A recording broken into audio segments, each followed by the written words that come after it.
Hi friends, எல்லாம் எப்படி இருக்கீங்க? சேனலை சப்ஸ்கிரைப் பண்ணி லைக் பண்ணி ஷேர் பண்ணுங்கள் ஃப்ரெண்ட்ஸ். தினம் ஒரு நல்வார்த்தையில் நம்மை புறக்கணிப்பவர்களை பற்றி பார்ப்போம். நண்பர்கள். சில நண்பர்கள் நம்மை தேவையான போதுதான் தேடுவார்கள், மற்ற நேரங்களில் நம்மை புறக்கணிக்கிறார்கள். உறவினர்கள். நம்மிடம் எந்த பயனும் இல்லாத போது சில உறவினர்கள் நம்மை உதாசீனப்படுத்தலாம். கலை இழந்த காதலர்கள். பழைய உறவுகளில் ஏற்பட்ட பிரச்சனைகளால் அவர்கள் நம்மை இக்னோர் செய்யக்கூடும். அதிகாரத்தில் இருப்பவர்கள். மேல் பதவியில் இருப்பவர்கள் நாம் அவருக்கு முக்கியமில்லை என்றால் நம்மை எளிதாக புறக்கணிப்பார்கள். சில வேலைக்காரர்கள் அல்லது கூட்டாளிகள்.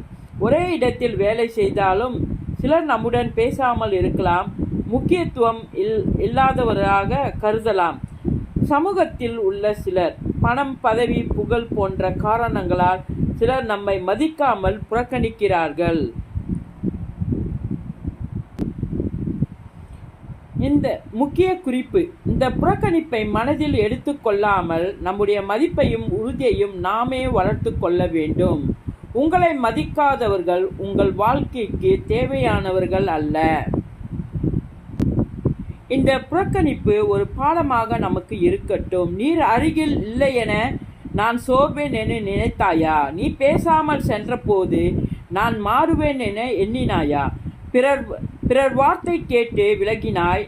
நான் உணர்வை காட்டினாலும் புரியவில்லை. நான் தேடி வந்த நாள் நினைவில்லை. நீ புறம் பார்த்த நாள் நான் மறக்கவில்லை. பற்றுகளை நீ தொலைத்தாய், ஆனால் நான் என் மதிப்பை வளர்த்தேன். நீர் புறக்கணித்ததை நான் ஒரு பாடமாக கொண்டேன். நான் வளர வேண்டிய பாதையை அதில் கண்டேன். எப்படி இருக்குங்க ஃப்ரெண்ட்ஸ்? தேங்க்யூ.